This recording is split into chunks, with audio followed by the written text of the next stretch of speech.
पापाजी दुआरावा चांदान एक गाछ हे आरे तावा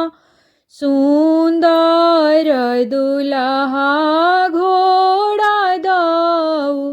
रावे हे आहे तावा सुंदर दुल्हा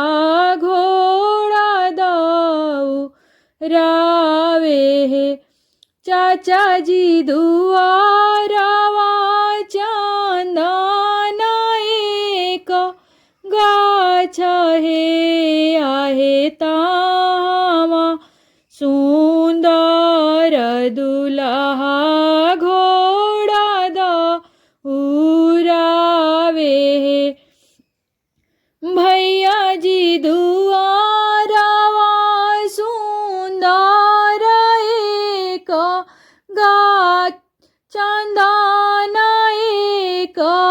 गाछ हे आहे तावा सुंदर दुल्हा घोडा दऊ रावे आहे तावा सुंदर दुल्हा घोडा दऊ रावे लोटावा में पानी आली हाल चालालाचा एक कोसे गाईले दुल्हा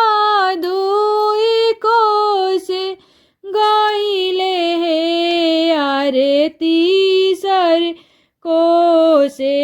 गाईले दुल्हा सासुरजी दुआरे आरे तीसर कोसे गाईले दुल्हा सासुरजी दुआ रे लोटावा में पानी आले कमान सरावा खाड़ हे आहे पी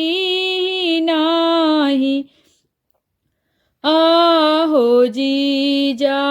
पानिया हमारा आहे पी नाही आहो जीजा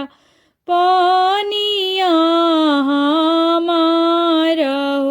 कैसे में पी सारावा पानिया तो हारा हो आहे जाबाले ना देख बिसारावा बाहिनी तो हारा हे आहे जाबाले ना देख बिसारावा बाहिनी तो हारा हे हमारो जे बाहिनी जी जा लाड़िका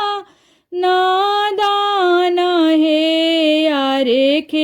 खेलाना गाइल बाड़ी बाबा फूला वार हे आरे खेलाना गाइल बाड़ी चाचा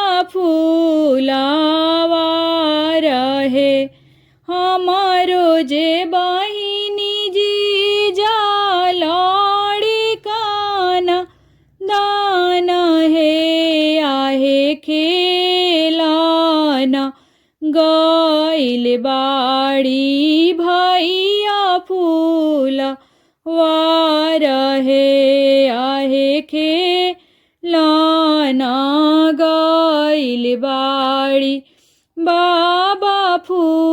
फूलावार है भैया के दुआरा चांदन गा एक गाछ है आहे तामासु दार दुल्हा घोड़ा दऊ रावे हे आहे तामा सुंदर दुल्हा घोड़ा दौरावे हे आहे ताहवा